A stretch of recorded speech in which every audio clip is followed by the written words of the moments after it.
Ողջույն, եթերում եղիր առողջ բժշկական նախագիծն է։ Ես բժիշկ Վահե Տերմինասյանն եմ եւ մենք խոսելու ենք առողջության մասին։ Գլխավոր թեման այսօր նվիրված է ձայնին։ Յուրաքանչյուրս ունի իր ձայնը, մեկին այն դուր է գալիս, մեկին ոչ այնքան։ Մեկը բնությունից ստացել է նվեր, որը պետք է կարողանալ պահպանել եւ ինչու՞ չէ նաեւ զարգացնել։ Խոսելու ենք ձայնի մասին այսօր, սկսում ենք տեսանյութից, հետո հրավիրում ենք մասնագետին, որը ամեն ինչ գիտի ձայնի մասին։ Բժշկական այս հայտնի գյուտի հետևում ընտանեկան դրամա է։ 1855 թվականի մարտի 22-ին վոկալի պրոֆեսոր Մանուել Գարսիան աշխարհին ներկայացրեց իր նոր գյուտը՝ լարինգոսկոպը։ Առաջին անգամ բժիշկները կարող էին հետազոտել մարդու կոկորդն ու ձայնալարերը ներսից, հասկանալ դրանց կառուցվածքը եւ որ ամենակարևորն է տեսնել ձայնալարերը գործողության մեջ, հնչյուններ արտաբերելիս։ Լարինգոսկոպի հեղինակի հայրը իսպանացի տաղանդավոր տենոր Մանուել Գարսիա Ավակն էր, որը երգում էր աշխարհի լավագույն օպերային թատրոններում։ Մանուելի ձայնը բարիտոն էր, բայց հայրը ստիպում էր տղային նաև տենորի պարտիաներ սովորել, որպեսզի անհրաժեշտության դեպքում փոխարիներ իրեն։ Արդյունքում տղան կորցրեց ձայնը ու այլևս չերգեց։ 1830-ականներին Ալժիրի նվաճման տարիներին նա թողնում է ամեն ինչ եւ զինվորագրվում ֆրանսիական բանակին։ Դա շանս էր հորից հեռու մնալու եւ նոր մասնագիտություն ձեռք բերելու համար։ Բանակում սանիտար աշխատող Մանուելն առիթը բաց չէր թողնում զինվորական հոսպիտալի վիրահատարանում հայտնվելու համար, հատկապես երբ գործ ունեին պարանոցի հատվածում վնասվածքների հետ։ Ձայնի հետ կապված խնդիրներից հետո նա նպատակ էր դրել գիտականորեն պարզել, թե ինչպես է իրեն վնասել հոր պարտադրանքը, բարիտոնի փոխարեն տենորի պարտիաներ երգել։ Երկար տարիների ուսումնասիրություններից հետո Մանուելն ի վերջո ստեղծում է ժամանակակից լարինգոսկոպի առաջին պարզագույն մոդելը, որն աշխատում էր հայելիների անդրադարձի միջոցով։ Հետագայում հենց լարինգոսկոպի շնորհիվ նա կարողացավ հասկանալ կնոջ եւ տղամարդու ձայնալարերի անատոմիական առանձնահատկությունները, սկսեց դասավանդել որպես վոկալի ուսուցիչ, օգնելով բոլոր այն երգիչներին, որոնք ձայնը վնասել էին սխալ պարապմունքների հետևանքով։ Լարինգոսկոպի գյուտը իսկական հեղաշրջում էր բժշկության մեջ։ Այն հնարավորություն տվեց ախտորոշելու կոկորդի եւ ձայնալարերի հետ կապված մի շարք բարդ հիվանդություններ, հայտնաբերել եւ հեռացնել կոկորդի գոյացությունները, որը մինչ այդ անհնար էր։ Շնորհիվ լարինգոսկոպի մասնագետները կարողանում են տարբերակել երգչական ձայնի տեսակները։ Սա թույլ է տալիս ճիշտ օգտագործել ձայնն ու խուսափել ձայնալարերի վնասումից։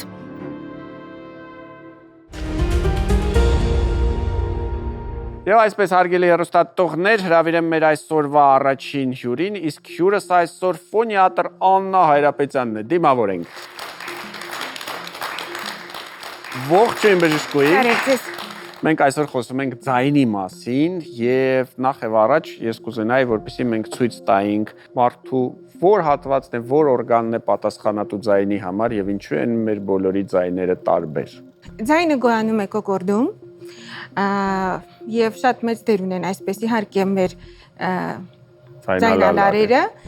իսկ իրաց կոորդինացված աշխատանքի համար պատասխան է տալիս ձայնային ապարատը եւ մնացած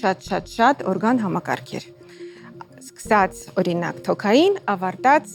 նյարդային, կենտրոնական նյարդային համակարգով։ Մեր բոլորի ձայները տարբեր են։ Չկա կարծում եմ միևնույն երկու ձայնը գոյություն ունի, թե չէ, երբևէ հանդիպա։ Դուք իրավացի եք եւ ԱՄՆ-ն, Անգլիան եւ Իտալիան մարդու ձայնը համեմատում են մատնահետքերի հետ եւ այն օգտագործում են որպես ապացույց իրավաբանական գործերը քննելիս։ Ինչու են ձայները տարբեր լինում։ Ձայները լինում են հաճելի, շատ հաճելի, շատ ճոխ, ձայները լինում են երբեմն տհաճ։ Օրինակ ձեր ձայնը ձեզ դուր գալիս է թե չէ։ Օրինակ իմը ինձ ահավոր դուր չի գալիս։ Ներողություն եմ խնդրում անհամեստության համար, բայց այո, որովհետև ձայնը եւս պահանջում է աշխատանք։ Եվ եթե կա որևէ մեկը, ես վստահ եմ, կան ցավոք սրտի բավականին շատ մարդիկ, որոնք լսելիս իրանց ձայնը ձայնագրության ժամանակ տհաճություն են նույնիսկ զգում։ Այո, եւ դա ուղիղ ցույցում է, որ նա պետք է աշխատի իր ձայնի որակական հատկանիշների վրա։ Դուք կարող եք փոխել ձայնը։ Ես կարող եմ օգնել ստանալ ավելի լավ ձայն, հաշվի առնելով թե որակական, թե էմոցիոնալ ստատուսը։ Այո, իմիջիայլոց, երբ որ մարդ ունի բարձր զրնգուն աշխույժ ձայն, նույնիսկ փակ աչքերով մենք մտածում ենք, որ մեր դիմացի երիտասարդ է կանգնած։ Ինչ է երիտասարդությունը, դա առույգություն, դա էներգիա, բայց միաժամանակ նաև ամփոփություն, անվստահություն եւ նման ձայնով մարդիկ երբեք մեծ պաշտոններ, հիմնականում մեծ պաշտոններ չեն ունենում։ Շատ հաճախ իմիջիայլոց պաշտոնյաների համար բնորոշ ձայնն է ցածր ձայնը, որը ասոցացվում է ավելի վստահելիության հետ։ Լավ, ձայնի վրա կարելի է աշխատել, ես հասկացա։ Այո, իհարկե, կարծես թե դուք արդեն սկսեցիք։ Բայց այնուամենայնիվ ձայնը իհարկե պետք է խնամել։ Ինչ կարող է լինել մեր ձայնալարերի հետ, հատկապես եթե դա պրոֆեսիոնալ գործիք է, ինչով կարող ենք մենք վնասել մեր ձայնային ապարատը։ Թույլ տվեք միջ այդ ասել, որ դա մեր յուրահատուկ ունակությունն է խոսելիս եւ երգելիս հնչյուններ արտաբերել։ Եվ դա մի զարմանալի գործիք է մեր ձայնը, մեր ձայնային ապարատը, որով մենք կարողանում ենք մեր էմոցիաների գրեթե ամբողջ սպեկտրը ցույց տալ դիմացինին, շրջապատին, աշխարհին։ Չի կարելի գեր լարել ձայնային ապարատը։ Չի կարելի գոռալ չի կարելի։ Բուժարուները պետք է ստանան բավականին չափ հեղուկ օրվա ընթացքում ցանկալի է սենյակային ջերմաստիճանի, որ ձայնալարերը միշտ հիդրատացիայի խոնավ վիճակում գտնվեն, շփումը ատրավմատիկ դարձնելու համար։ Վտանգավոր սովորությունները ծխելը, չարաշահելը, իհարկե չպետք է լինի եւ ձայնը գեր լարել։ Ինչ է նշանակում ձայնը գեր լարել։ Բղավել, աղմկոտ միջավայրում փորձել աշխատել եւ իհարկե ջերմային պայմանները, ոչ հիպերտերմիայի, ոչ հիպոթերմիայի պայմաններում աշխատելը չի կարող լինել ի օգուտ ձայնային ապարատի։ Սառը հեղուկների օգտագործելը Սառը հեղուկներ օգտագործելը իհարկե բացասական կարող է ասել։ Ինչ ջերմաստիճանի Նամանավանդ, եթե կան նախատրամադրող պայմաններ, օրինակ քրոնիկ ֆարինգիտներ, քրոնիկ տոնզիլիտներ, որոնք անպատրաստից միշտ կարող են սրվել։ Քրոնիկ ֆարինգիտ դա արդեն մասնագիտական է։ Ես հաղորդում եմ վարում, ես ամեն օր հիվանդների հետ ժամերով զրուցում եմ, ես դասախոսություններ եմ կարդում, բնականաբար ես չեմ կարող չունենալ քրոնիկ ֆարինգիտ։ Քրոնիկ ֆարինգիտ դուք կարող եք չունենալ, իսկ ինչ վերաբերվում է լարինգիտին, եթե դուք պնդում եք, որ դուք այն ունեք, նա ձեր մոտ բացարձակ կոմպենսացված վիճակում է եւ իմ մասնագիտական ձայն ականջը դա չի լսում, հավատացեք։ Չլսեց։ Շատ լավ։ Ինչ կարող ենք անել տարբեր հիվանդությունների ժամանակ մեր ձայնալարերի եւ մեր ձայնային ապարատի հետ ինչ վնաս կարող ենք պատճառել։ Վիրուսային ինֆեկցիան կարող է մեր ձայնային ապարատը վնասել։ Այո, նամանավանդ վերին շնչողական ուղիները ախտահարվող վիրուսների ժամանակ շատ հաճախ ընդգրկվում են նաեւ ձայնալարերը, որպես բորբոքային process-ի հետևանք նրանք այտուցվում են, դանդաղում է իրանց շարժունակությունը եւ երբ որ մենք փորձում ենք նրանց գործի դնել, խոսել, չեմ ասում երգել, բնականաբար նրանք ենթարկվում են միկրոտրավմայի։ Մենք խոսելիս երգելիս սկսում ենք լրացուցիչ մկաններ ընդգրկել այդ գործընթացը ավելի բարեհաջող իրագործելու համար եւ տրավման վնասումը միշտ արդեն տեղի է ունենում։ Եվ որպես հետևանք կամ սուր process-ի քրոնիզացիա կարող է գնալ կամ տեղային հաստատություններ, օրինակ հանգույցիկների առաջացում։ Ինչ է նշանակում ձայնը կտրվել։ Տարբեր մարդիկ տարբեր բանի նկատի ունեն։ Մեկը խրպոտ ձայնին է այդպես ասում, մեկը ժամանակ առ ժամանակ հոչնդոտներ առաջանալիս է դա ասում, եւ երրորդը ձայնը ինչից առաջացավ։ Խրպոտ ձայնը առաջանում է, երբ որ կա ձայնալարի խնդիր։ Եվ եթե այդ խնդիրը դուք նկատում եք 7-ից 10 կամ մինչև 2 շաբաթ, օր կամ մինչև 2 շաբաթ, ուղիղ ցուցում է ֆոնիատրին դիմելը, որպեսզի հետագա բարդությունները հնարավոր չզարգանան եւ չամրապնդվեն։ Մարդիկ դժգոհ են լինում իրենց արտաքինից։ Մեկին դուրս չի գալիս իր ականջները, մեկին դուրս չի գալիս քիթը։ Գնում են դիմում են պլաստիկ վիրահատությունների, ասում են՝ «Այ ուզում եմ այսպիսի քիթ» կամ «Այ ուզում եմ այսպիսի ականջներ»։ Կարող եմ արդյոք ես գալ ֆոնիատրի մոտ, միացնել որևէ հայտնի երգչի, չգիտեմ, Պլասիդո Դոմինգոյի ձայնագրություն ասել, այ ուզում եմ այսպիսի ձայն, վիրահատեք, ուզում եմ ստանալ այսպիսի ձայնային տվյալներ։ Հնարավոր է արդյոք դա անել, թե ոչ։ Ես կճշտեմ, դուք ուզում եք այսպիսի խոսակցական ձայն, թե երգեցողական։ Երբեք չէի մտածել, բայց ուզում եմ երգել։ Այսօր բժշկությունը նման հնարավորություն ունի։ Ձայնը փոխել հնարավոր է։ Իհարկե, նախ պետք է հասկանալ ձեր դժգոհությունը որտեղից է գալիս։ Երբեմն լինում են ռնգային ձայն, ժողովրդի մեջ ասում են քթի մեջ է խոսում։ Բնականաբար նման ձայնը չի կարող դուր գա adekvat անձնավորությանը եւ շրջապատին։ Եթե խնդիրը ռնգայնությունն է, պետք է հայտնաբերել խոչընդոտը որտեղ է։ Ցածր տոնայնություն ստանալ առանց վիրահատական միջամտությունների հնարավոր է որոշակի վարժություններով, ֆիզիոթերապևտիկ միջոցառումներով, օրինակ էլեկտրոստիմուլյացիան, մկանները հաստատելու նպատակով։ Այսինքն դուք վիրահատական միջամտությամբ կարող եք մարդկային ձայները փոխել։ Անձամբ ես այս պահի դրությամբ ոչ, բայց դա գործընթաց է, որը շատ հաջող արվում է նաև Հայաստանում։ Վերջին հարցս ձայնի խնամքի հետ կապված ամենօրյա մենք գիտենք, որ ամեն առավոտ մենք արթնացանք ու ամեն երեկո քնելուց առաջ անպայման պետք է ատամները մաքրել, բերանի խոռոչը սանեցայի ենթարկել։ Այսօրվա զրույցից հետո ես մտածում եմ, իսկ ինչ խորհուրդ եք տալիս ամենօրյա ինչպես ինչ-որ վարժություն, խնամքի ինչ-որ մեթոդ, այն ինչ-որ պետք չի անել, գերլարվել, չարաշահել, կա ինչ-որ խնամքի մեթոդ, որ այ ամեն առավոտ կամ ամեն երեկո կամ ցերեկը ինչ-որ մի պահի այս կամ այն վարժությունը, որ խորհուրդ եք տալիս բոլորին։ Ձայնային ապարատը պահպանելու համար խորհուրդ ենք տալի առաջին հերթին ունենալ adekvat շնչառություն։ Խոսքը գնում է քթային շնչառության մասին, որpիսի քթով անցնող օդը խոնավանա, տաքանա, վնասազերծվի, այլ ոչ թե ստիպված բերանային շնչառության ժամանակ այդ ամենը գնում է եւ վնասում է ստորին շնչուղիները։ Առաջինը դա միշտ հետևել միջավայրի խոնավ լինելուն, եթե կա ուղեկցող ինչ որ օրգան համակարգերի հիվանդություններ, օրինակ շատ կարևոր ստամոքսաղիքային տրակտի, բորբոքային հիվանդություն, փականային անբավարարություն, ինչը անմիջապես կարող է բացասական ազդեցություն ունենալ ձայնային ապարատ, այսպես կոչված ռեֆլյուքսային հիվանդությունը կամ գաստրոէզոֆագալ ռեֆլյուքսային հիվանդությունը, պարտադիր է ամեն ինչը կոմպենսացվի եւ սննդակարգ կամ ապրելակերպ մշակվի։ Իմիջիայլոց գոյություն ունի այսպես կոչված ծերունական կամ տարիքային ձայն։ Մենք բոլորս սիրում ենք մեզ խնամել, արտաքինը միշտ լինի շատ ավելի երիտասարդ, քան անձնագրային տվյալներն են,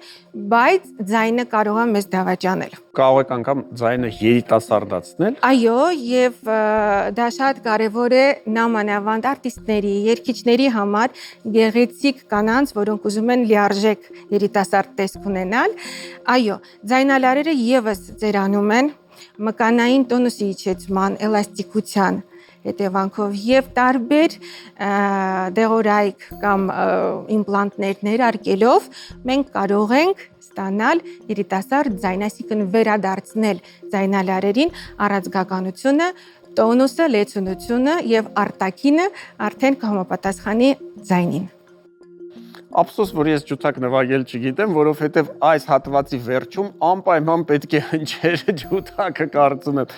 Ինձ համար բավականին շատ բացահայտումներ, ես սիրում եմ միշտ պատրաստվել թեմաներին, կարդալ, սովորել, բայց այսօր Աննա Հայրապետյանը ինձ զարմացրեց, որովհետև ես իսկապես չէի պատկերացնում, որ ձայնի հետ այսպիսի փոփոխություններ այսօր Հայաստանում հնարավոր է իրականացնել։ Շնորհակալություն, մնացեք մեզ հետ։ Քանի որ Բուժարուն պրոֆեսիոնալ երգիչ է, տեսնում ենք մկանոտ ձայնալարեր։ Մի քիչ լուրջ արտադրություն ունենք։ Այսքանը եւ թեթև միջնապատի ծրվածություն հիմքի շրջանում։ Ձայնախոսակցական տեր մասնագիտությունների մարդիկ, որոնց պատկանում են երգիչները, արտիստները, ուսուցիչները, հաղորդավարները, միշտ ունենում են ձայնային ապարատի կողմից գերլարված վիճակ եւ որpիսի այն չհանգեցնի որևէ պաթոլոգիկ վիճակների, յուրաքանչյուրին տարին 2 անգամ ցուցված է ոսկե ստանդարտ համարվող վիդեոֆիբրոենդոսկոպիկ հետազոտությունը։ Դրա օգնությամբ կարող ենք ախտորոշել շնչառական ուղիները, ինչը շատ կարևոր է ձայնի ռեզոնանսի համար, ձայնալարերի բուն վիճակը եւ իհարկե երգեցողական տեխնիկան գնահատել։ Փափուկ վիդեոենդոսկոպն է, որը թույլ է տալիս հետազոտություն անցկացնել նաեւ փոքրահասակ բուժարուներին։ Մեր փոքրիկ բուժարուն պրոֆեսիոնալ երգում է, բայց ընթացքում ունի շնչառական խնդիրներ, նա խրմփացնում է։ Խրմփոցը, դժվարացած շնչառությունը բացասական կարող է ազդել երգեցողության վրա եւ դրա համար մենք իրակ քթային շնչառությունը կստուգենք, տեսնենք արդյոք չունենք ավելորդ ադենոիդային նշիկի գերաճ։ Երկրորդ աստիճանի ադենոիդ մենք ունենք։ Տարիքային փոփոխությունները եւս անդրադառնում են ձայնային ապարատի վրա։ Պրոֆիլակտիկ վիդեոենդոսկոպիկ հետազոտությունը թույլ է տալիս գնահատել ձայնալարերի վիճակը եւ առաջին իսկ խնդրի առաջացման դեպքում կարողանում ենք ժամանակին այն կանխարգելել կամ թույլ չտալ հետագա զարգացման։ Ձայնս միշտ խորպոտ է եղել ավելի, թե մտածել եմ երևի տարիքի ձայնս կոպտացել է։ Հիմա կտեսնենք արդյոք տարիքային են, թե ոչ։ Շնչում ենք։ Քթի խորոչ հաջողությամբ անցանք, ապրեք։ Բուժարուն ունի փոքրիկ հանգույցիկներ եւ այդ հանգույցների հաշվին ձայնալարերը ամբողջությամբ չեն փակվում։ Դա բերում է ձայնի խրպոտությանը։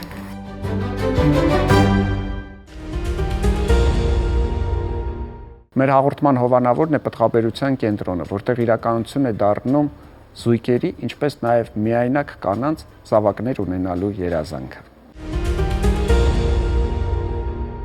Ծնողների դպրոցն է մեր եթերում եւ այսօր մենք զրուցելու ենք մանկաբույժ Մերի Մարանդյանի հետ, դիմավորենք։ Իսկ թեման այսօր ջերմությունն է։ Ջերմություն, որի կարիքը ունենք բոլորս, բայց ջերմություն, որը շատ բարձրանալու դեպքում արդեն կարող է վտանգավոր լինել ինչպես մեր, այնպես էլ մեր երեխաների համար։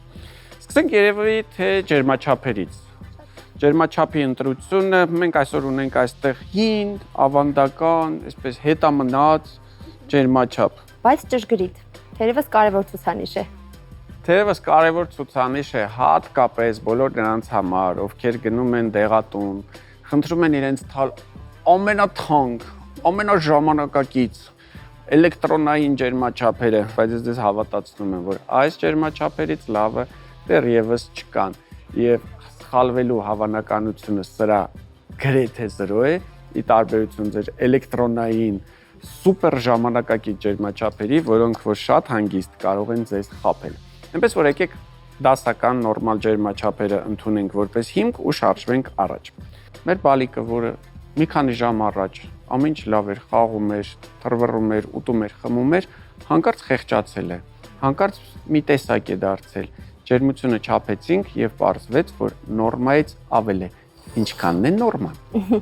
Ջերմության թիվը առհասարակ նորմա հասկացությունը պետք է գնահատել նախ մենք ինչ բալիկի հետ գործ ունենք, արդյոք նա որտեղ էր խաղում, արդյոք արևի ուղիղ ճառագայթների տակ էր, թե նա գտնում էր սենյակային հով ջերմաստանում։ Այս բոլոր հարցերը քննարկելուց հետո ծնողի հետ, որը մեզ այդ նույն գանգատով դիմում է, երեխաս թույլ է, քնկոտ է, եթե օրինակ չափում է 37.3 ջերմություն, բայց երեխան եկել է դրսից խաղալուց, ասում ենք հանգիստ հովացրեք, հագուստը հանեք, թող երեխան հովանա։ Եվ ընդհանրապես այդ 36.6-ը չգիտեմ ով է հնարել եւ այնպես չի որ 36.6 չի երեխային է 36.7 է։ Շտապ օգնություն զանգահարեք հենց հիմա։ Ընդհանրապես մինչև 37 կարող է հանգիստ տատանվել եւ դա լինել նորմալ ջերմություն։ Անգամ 38 մինչև ջերմությունը, հատկապես մինչև 1 տարեկան երեխաների մոտ, քանի որ ջերմակարգավորումը դեռ լավ ձևավորված չէ, կարող է լրիվ նորմայի տարբերակ համարվել։ Մի քիչ տաք տեղեր, մի քիչ շատ շոկերակել, մի քիչ արևներ ընկել վրան, հանգիստ կարող է ջերմությունը բարձրանալ եւ դա անհանգստանալու կարիք չի։ Բայց ունենք վիրուսային ախտահարում երեխայի մոտ, սուր շնչառական ինֆեկցիա է առկա, գիտենք,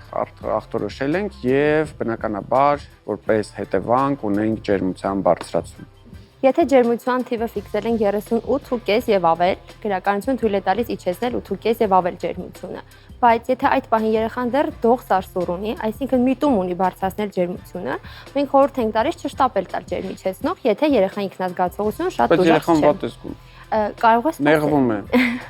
Եթե շատ թույլ է երեխան եւ քնկոտ է, թույլ է, չի կարողում հեղուկ խմել, որը մեր համար կարևոր պայման է, ապա կարող են տալ ջերմիչ։ Ձեռքից տալիս տաք է։ Այդ ձեռք տալը շատ կարևոր սիմպտոմ է։ Մայրիկի ձեռքը միշտ ճիշտ է չափում ըստ ծնողի։ Ձեռք է տալիս տաք է, ասում է երեխաս տաք է, զանգում է մանկաբույժին, ասում է ինչքան է, ասում է նոր չափեցի 38 է, մանկաբույժը ասում է ոչինչ մի արա։ Այո, մանկաբույժը միշտ հանգստացնում է։ 38 է, տաք է, լավ չի զգում իրան, իսկ մանկաբույժը թույլ չի տալիս ջերմությունը իջեցնել։ Ինչու՞։ Որովհետեւ մեծ տոկոս դեպքերում 38.3 ջերմությունը ինքնուրույն հաղթահարում եւ իջնում է, հետեւաբար մենք ունենում ենք դեղորայքի ավելորդ կիրառելու կարևոր պայմանը, բայց եթե ջերմությունը միտում ունի բարձրանալու, թույլ ենք տալիս 10 րոպե հետո կրկին չափել։ Եթե 10 րոպե միջակայքով ջերմությունը բարձրանում է դեպի ավելի վեր, հասնելով 38.7-39, ապա մայրիկին թույլ ենք տալիս, որ տա ջերմիչեցնող եւ ճիշտ ջերմիչեցնող։ Տվեցինք, Ինչքան ժամանակ հետո պիտի իջնի սովորաբար ջերմությունը։ Մանկական դեղորայքները իբուպրոֆեն կամ պարացետամոլ պարունակող օրգանիզմ սկսում են քայքայվել ներմուծումից 30 րոպե հետո։ Հետևաբար, եթե մենք տվել ենք ջերմիչեցնողը 10 րոպե հետո ավելի է բարձրացել կամ դեռ չի իջել, դա դեռ չի նշանակում, որ մենք պետք է շտապենք երկրորդ դեղը տալ։ Էլի չստացվեց։ Ահա, հիմա գամ ավելի վատ տարբերակի։ Անցավ 1 ժամ։ Ես գիտեմ, որ արդեն դեղի ազդեցությունը պիտի լիներ։ Ես չափում եմ ջերմությունը կամ չի իջել, կամ հակառակը շարունակում է բարձրանալ։ Ինչ եմ անում։ Նույն դեղը վերցնում եմ եւս 1 դոզա եմ տալիս, թե զանգում եմ մանկաբույժին եւ մանկաբույժը ուրիշ խմբի դեղ է ինձ խորհուրդ տալիս։ Այստեղ մանկաբույժը նախ ճշտում է երեխայի վիճակը, որովհետև եթե մենք ունենք 39 պահպանվող ջերմություն 1 ժամ հետո, բայց երեխան իրեն ավելի լավ է զգում, ուրեմն մենք դանդաղ, բայց ունենք նվազում ջերմության։ Այսինքն կարելի է դեռևս մի փոքր սպասել, օգտվելով մեխանիկական օգնության մեթոդներից, այսինքն ջրով շփումներ, անգամ ցնցուղի տակ պահել երեխային, որը շատ դժվար է համոզել հայ ծնողներին, բայց արդեն փորձում ենք համոզել, բայց եթե տեսնում ենք 2 ժամ շարունակ ջերմությունը պահպանվում է բարձր նույն թվերին եւ ինքնազգացողություն գնալով տուժում է, հաջորդ խմբի դեղորայքն ենք խորհուրդ տալիս, նույն դեղը չենք անում։ Ցանկալի չէ, այսինքն պետք չէ, ավելի ճիշտ կարելի է ասել։ Պարացետամոլ եւ իբուպրոֆեն պարունակող դեղորայքները կարելի է 4 ժամը 1 հաճախականությամբ կիրառել առավելագույն կարճ ժամկետը։ Իսկ 2 տարբեր դեղորայքի միջև միջակայքը կարող է լինել 1-ից մինչև 2 ժամ։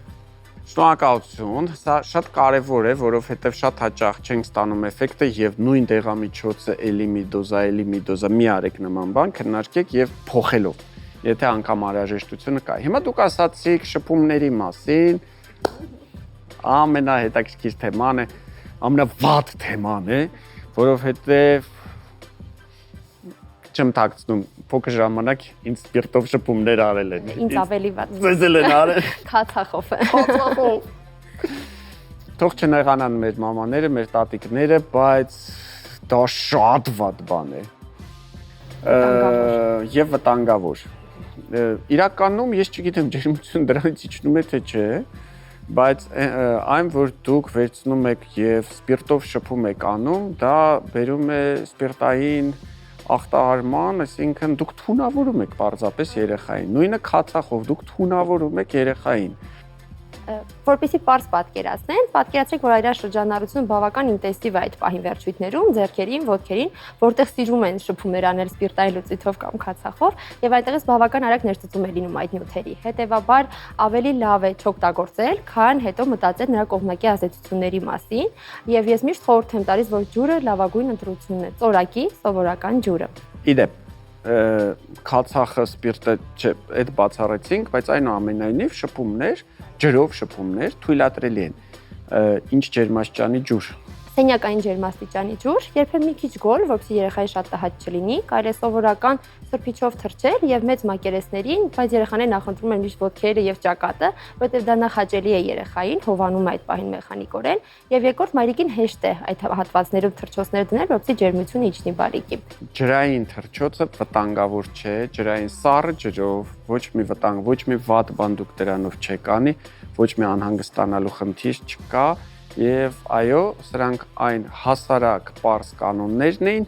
ինչը կարելի է անել, ինչը չի կարելի անել։ Մենք զրուցում էինք Մերի Մարանդյանի հետ մանկաբույժ, թեման ջերմություններ։ Մնացեք մեզ հետ։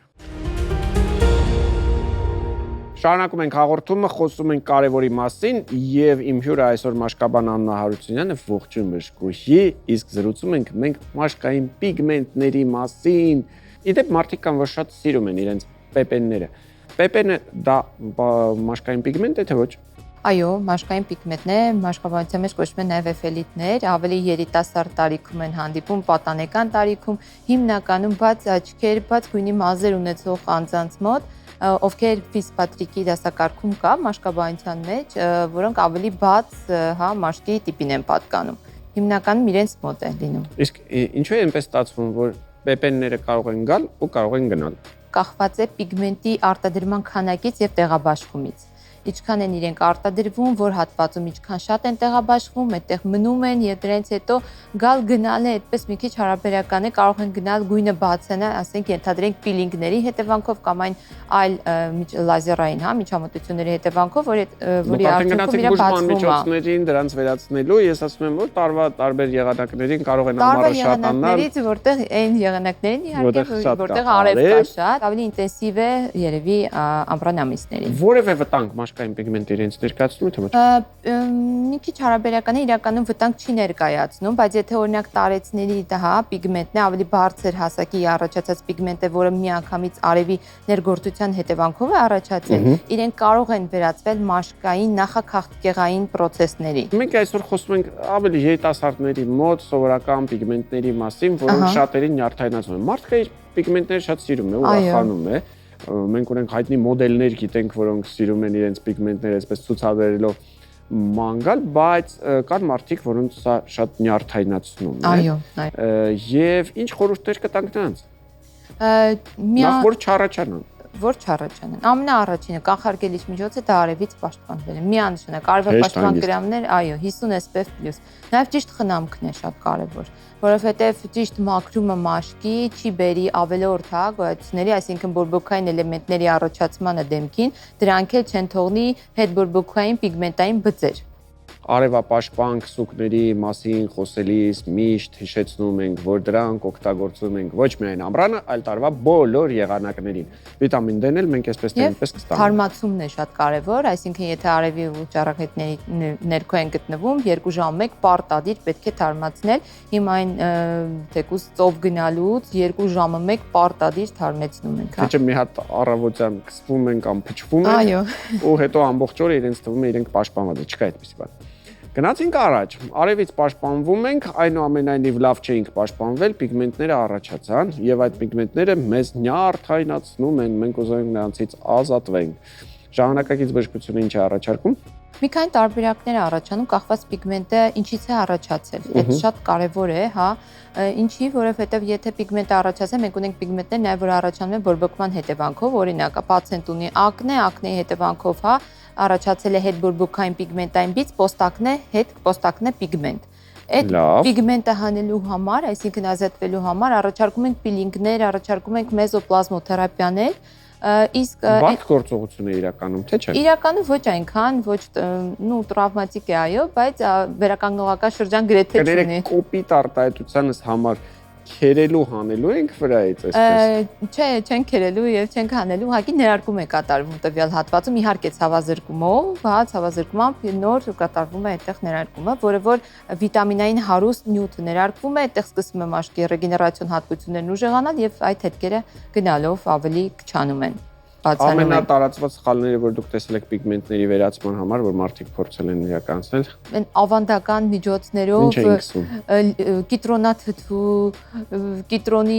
հա, նման բաներ բազմաթիվ հանդիպում են պացիենտների մոտ։ Պացիենտներն են ինձ նկարագրում, ասում են, վայ, փորձել ենք, ասում են, որ կիտրոնը, երբ որ ինձ հուշում են, ասում են ջրածնի պերօքսիդ։ Ջրածնի պերօքսիդ, այո, տարբեր սպիրտներ, բարձր տոկոսայնությամբ, որոնք մտածում են, թե կասկածի։ Այո, եւ դրա հետևանքով պիգմենտը ավելի են գծում, որտեղ բորբոքում է առաջանում մաշկի։ Ավելի արտահայտիչ կերպով։ Բայց իրականում այսօր լազերային տեխնոլոգիաներ, նրանք բոլորը մեզ թույլ են տալիս պիգմենտներից ազատվել, վախենալու բան չկա, բայց շատ ավելի տրամաբանական է գնալ այլ ճանապարհով, այսինքն չանել, պաշտպանել մաշկը, չունենալ պիգմենտներ, մաշկի ամենաչավրակ նորագույնությունները դրանք մելանոմաներն են, որոնք խայտառակ բարձր մահացության պատճառ են դառնում, շատ ագրեսիվ, նրանք շատ ավելի վտանգավոր են, քան քաղցկեղը նույն մաշկի։ Քաղցկեղից անգամներով ավելի վտանգավոր ու ագրեսիվ ուռուցքներ։ 3 անգամ արևային այրվածք ունեցող մարդիկ, որոնք որ ունեցել են օրինակի համար նևուսներ, խալեր եւ այդ հատվածում ունեցել են 3 եւ ավելի անգամ արևային այրվածքներ, նրանց մոտ չարորականալու հավանականությունը 30 անգամ ավելի բարձր է։ Պատկերացնում եք, այսինքն ընդհանրապես դուք 3 անգամ անզգուշությամբ ձեր կյանքի ընթացքում այդ նևուսով, այդ խալով հատվածը ենթարկեցիք արևային ճառագայթների այրվածքի եւ 30 անգամ բարձրացրեցիք հետո չարորակ նորագոյացությունով հիվանդանալու հավանականություն։ Հիշեցնեմ, որ մենք խոսում ենք պիգմենտների մասին, ամենակարևորը դրանք անվնաս են, անվտանգ են եւ ձեր առողջության ու կյանքին վտանգ չեն սպառնում։ Իսկ իմ հյուրը այսօր Մաշկաբան Հարությունյանն է, մնացեք մեզ հետ։ Ողջույն, ձեզ հետ գեղեցկության արվեստն է, այսօր խոսելու ենք մարմնի ուրվագծերի շտկման նորագույն մեթոդներից։ Այկուն մեթոդը միակն է աշխարհում, որը ներառում է իր մեջ երկու հատուկ տեխնոլոգիա։ Առաջին этаպում մենք աշխատում ենք պացիենտի մարմնի հետ հատուկ գլխիկներով, որոնք աշխատում են ռոբոտերմ տեխնոլոգիայով եւ միկրոստիմուլյացիա են առաջացնում, թե մաշկի մակարդակով, թե մկանների մակարդակով։ Այսպես ասած, արթնացնում են մարմնի բջիջները, ակտիվացնում դրանց նյութափոխանակությունը։ Երկրորդում արդեն պրոբլեմատիկ հատվածներում կիրառվում է հատուկ գլխիկ, որը աշխատում է լեդի եւ լազերի միջոցով։ Թե լեդը, թե լազերը բացարձակ անվտանգ են պացիենտի առողջության համար եւ անցել են բազմաթիվ փորձաքննություններ։ Ազդում են միայն նպատակային զոնաներում, օգնում են վերականգնել մաշկի էլաստիկությունը, ձգել հյուսվածքները, ինչպես նաեւ արագացնել ճարպային հյուսվածքի նյութափոխանակությունը։ Տվյալ մեթոդը ցուցված է այն պարագայում, երբ պացիենտը օրինակ ունի ցելյուլիտ։ Առաջին եւ երկրորդ աստիճանների պարագայում մեկ կուրսը կարող է լիարժեք վերականգնել մաշկի առաձգականությունը եւ հարթությունը։ 4-րդ աստիճանների պարագայում իջեցնում է բարդության աստիճանը եւ մեկ կամ մի քանի կուրսերի պարագայում մաշկը ավելի հարթ եւ էլաստիկ է դառնում։ Երբ որ պացիենտը արդեն վարում է առողջ ապրելակերպ, աշխատում է իր քաշի վրա, բայց ունի որոշ հատվածներ, որոնք դժվար են ենթարկվում չափսերի փոքրացման, այս պարագայում այկունը նույնպես օգնում է։ Տվյալ մեթոդը հիանալի աջակցություն է այն մարդկանց, ովքեր մեծ քաշ են կորցրել կարճ ժամանակի ընթացքում, օրինակ բարիատրիկ վիրահատությունից հետո։ Տվյալ մեթոդի միջոցով դուք կկարողանաք պահպանել ձեր մաշկի էլաստիկությունը ամբողջ նիհարեցման գործընթացում։ Իդեպ տվյալ մեթոդը առանց լեդի եւ լազերի հիանալի աշխատում է ուղղակի այտուցների հետ, օրինակ վարիկոզի առաջին եւ երկրորդ աստիճանների պարագայում կամ հղիության երկրորդ եռամսյակում։